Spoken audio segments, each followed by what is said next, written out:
Hi guys, it is Tuesday, February 5th. I am on my way home. It is about 4:45. It is beautiful outside. It is 67 degrees. In February, it is 67 degrees. It's funny, I am actually on a bridge right now and I'm looking down over the bay. And in the bay, I can still see big chunks of ice that are they're not near the shoreline, but they're like out in the middle.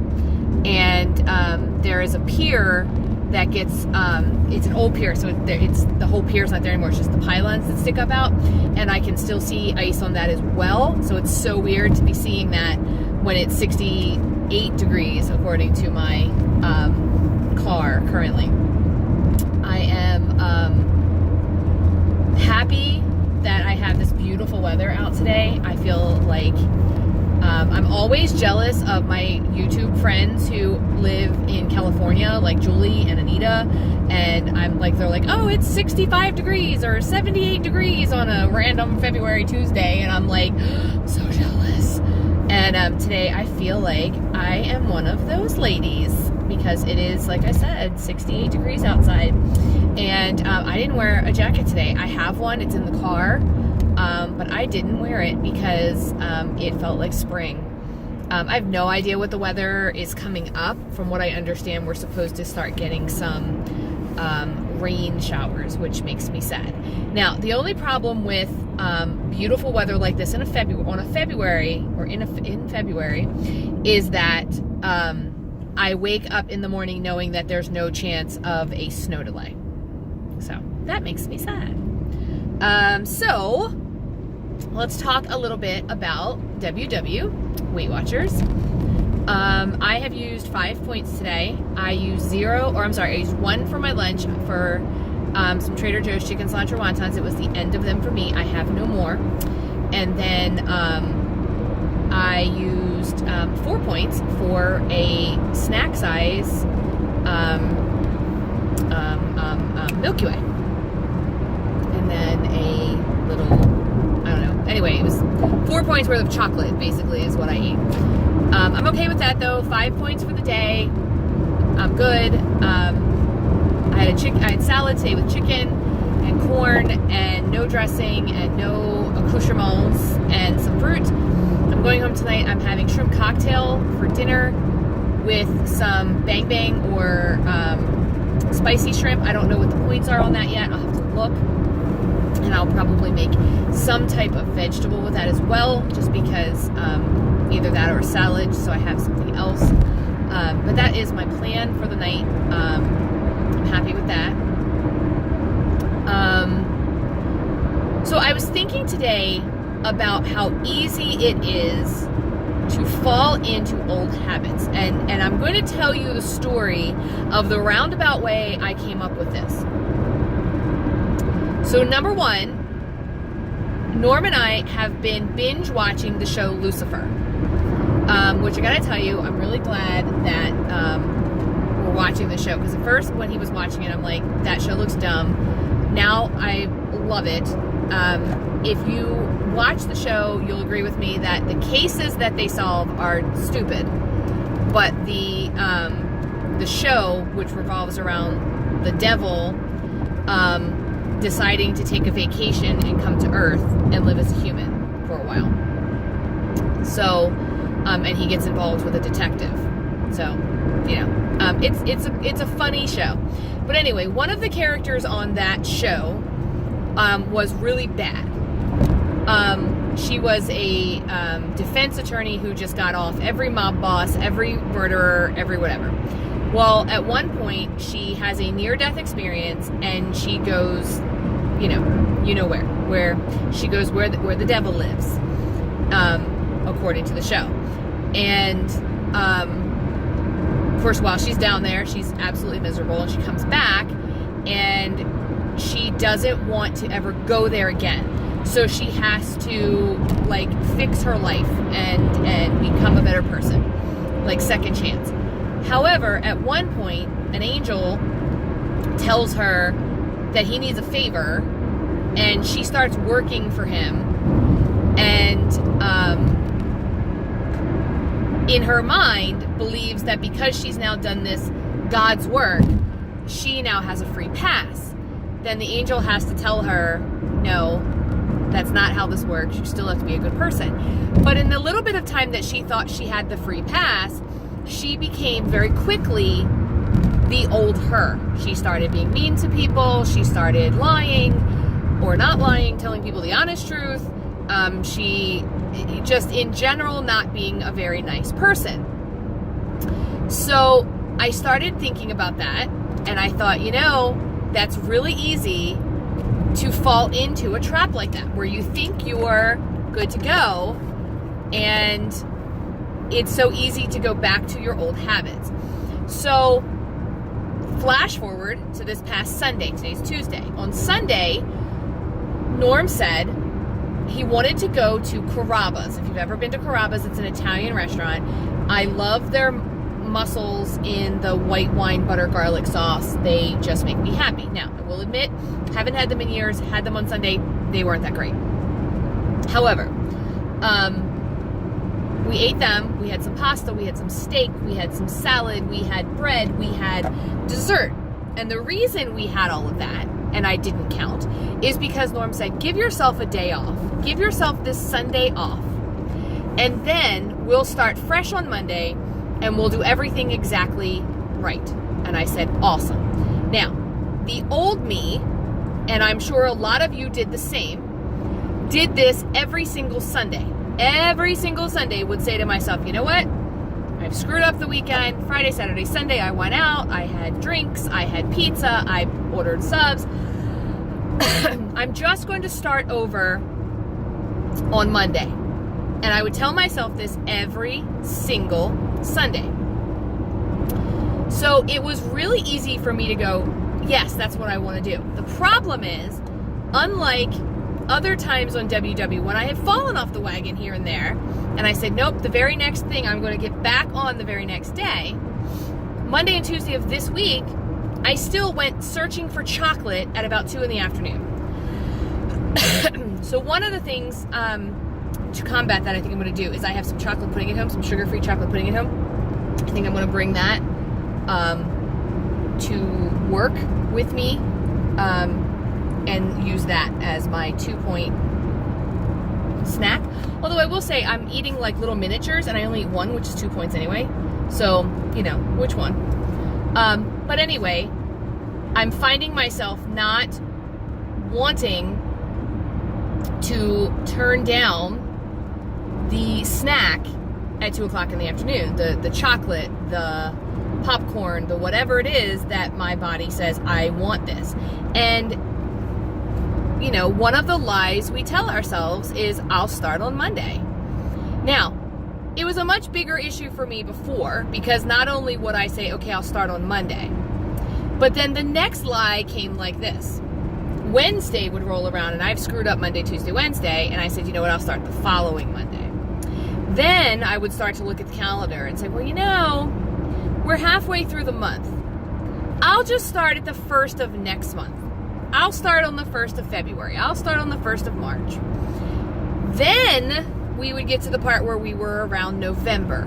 And I'd say, you know what? I'm going to go overboard on Thanksgiving. I'm going to go overboard on Christmas and Christmas Eve. I'll just start January 1st.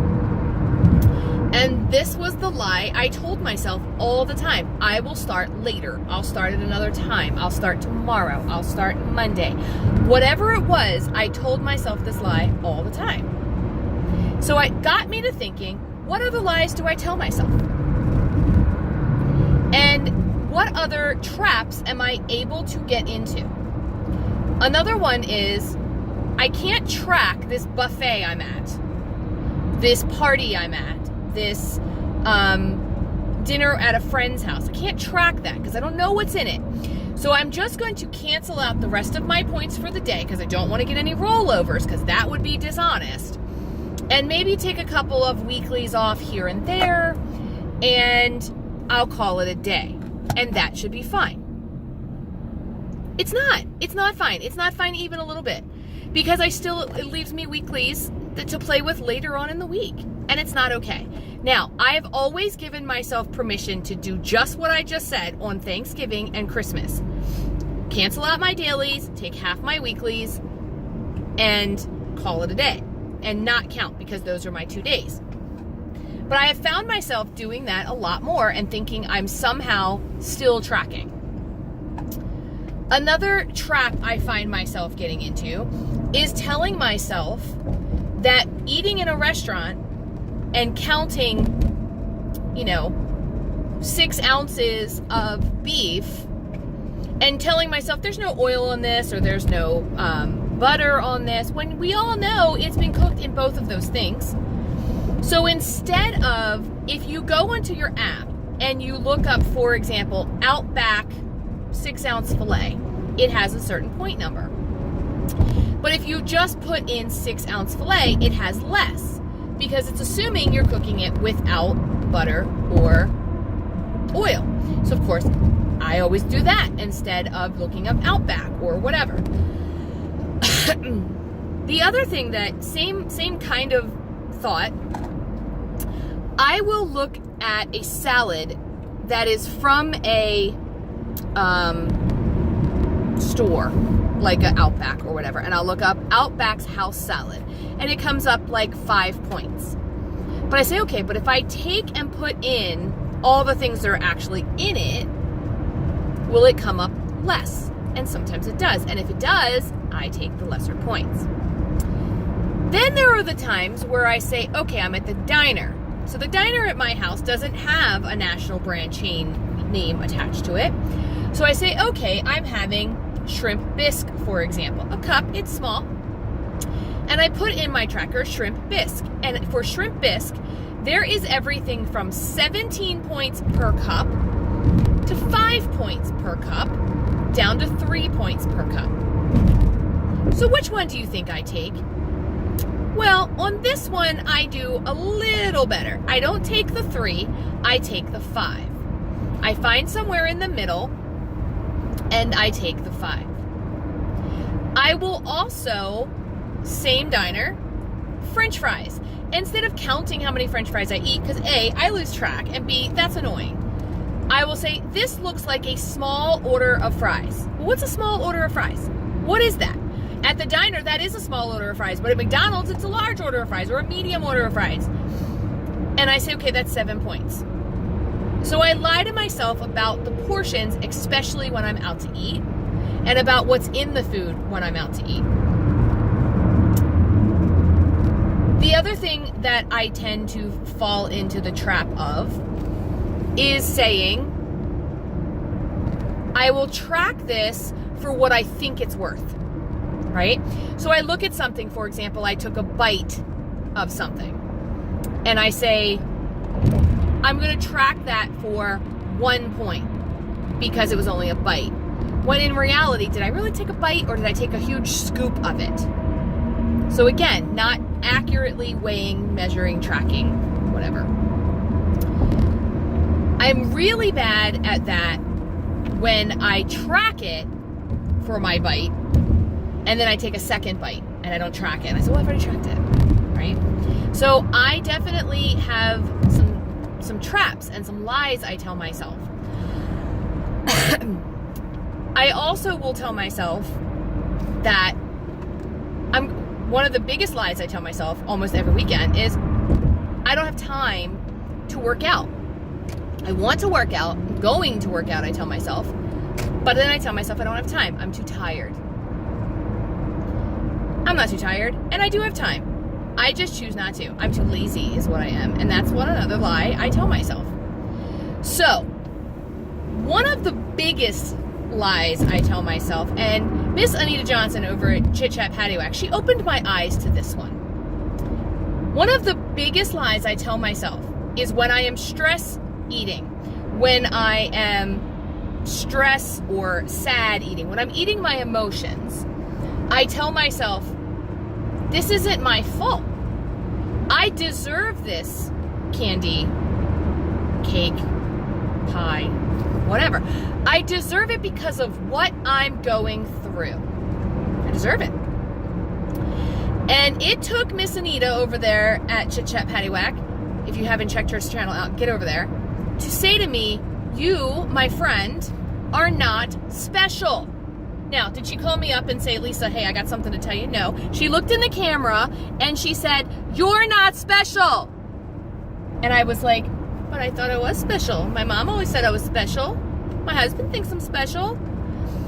And maybe I am special. Maybe I have some special magical power that y'all don't know about. But when it comes to eating my feelings and the reason that I'm doing it, I'm not special. So today in my job, I was bitten by a student, left marks. I was scratched by a student. I had my principal come and tell me, I don't know that I'm going to be able to release you this school year to go to your new job. While those particular situations may be special in my circumstance, the fact that I am eating out of frustration, anger, pissed offness is not special. And I don't deserve it, right? I don't deserve the cupcake because my boss made me mad. I don't deserve the cupcake because the little girl bit me, right? That's not how this works. I don't deserve it. I'm not special. It's not how it works. I am just like everybody else. In fact, there is someone out there stress eating for much bigger deals than me. Example, exhibit A, if you will. When Norm had his heart attack and I was eating hospital food, I told myself, well, I deserve this. I'm stressed. I deserve to go and have a cheeseburger. I deserve to have these French fries and this pudding. Hospital food's gross, by the way. Why we give our visitors to hospitals the junk that we give them in the cafeteria, I have no idea. But that's what I told myself. I deserve this because my husband is having surgery. He's in the ICU. He's having cardiac surgery. I deserve this pie. And maybe for a minute, maybe I did deserve something sweet. Or I did, in my mind, deserve a bite of something good. But just like anything else, that bite, that lick, that taste became, well, Norm's still recovering from his heart attack. I deserve a cheesesteak. Well, I have to go visit Norm in the hospital. I deserve a glass of wine. I didn't deserve it. I didn't do anything. I didn't win the Nobel Peace Prize. And Leslie, I have a cake in my honor. I got a promotion, which I haven't been able to take yet. But just a couple of days ago, I've got the promotion, and they bought me a cake, and I partaked in that cake. I had a piece of cake, and in my head, I deserved it. I earned that promotion. Now, I tracked it, I ate it, and I moved on. But I didn't necessarily do anything to deserve the cake. What I did was do something to earn the promotion. I did my job. I did my job well. I interviewed well, and I got the job. That was my reward, my promotion, not the cake. The cake is a celebration. Did I earn the celebration? Maybe, but I could have had just as much of a celebration with veggies and dip. Why is cake the celebratory food? And what did I do that was so great to earn it? I got a greeting card from my staff at work, and they all said, congratulations, we'll miss you. I'm going to miss you around here. And did I earn that? Yes, I deserved that. But not the cake. Now, once in a while, I'm going to tell myself, I earned this cake, I deserved it, I'm eating it, and I don't care what Miss Anita says. And I'm going to track it, and I'm going to have it. But if I continue on this path of every single day stress eating and being upset over the same stuff and earning and deserving this cake, I'm going to be right back up where I was. So after my weekend of naughtiness, on Monday, I weighed in. and I weighed in at 177 pounds. That was up 2 pounds from even where I am right now, which is 175, which I didn't like. We're on Tuesday, I'm back down to 175. A lot of it was water weight, a lot of it was salt, a lot of it was, you know, whatever. I'm in the middle of a detox, that's helping out too. But I've got to get my mind back in the game and stop telling myself I deserve this treat. I can have this treat, and I may give myself this treat, and I might treat myself, but I don't deserve it because of something I'm going through. I am not a dog. I didn't perform, so I'm not going to get a treat for that. Does that make sense? I hope it does. So that's my mindset right now. I am not a dog. I am not going to reward myself with food. And I'm not a preteen or a teenager who needs ice cream and an Alanis Morissette song to make myself feel better. It's not going to make me feel better. Getting out a jug of ice cream and woofing it down when I'm done, do I feel better? No! I feel worse, because now I still have the problem, and the ice cream is now in my belly, and now I'm going to weigh more tomorrow. I've got to stop looking at food as a reward system or as my therapist. Let me know down below if you ever have gone through something like this where you're using food as your reward or therapy, and it's gotten to the point where it has spiraled out of control, because that's where I am right now.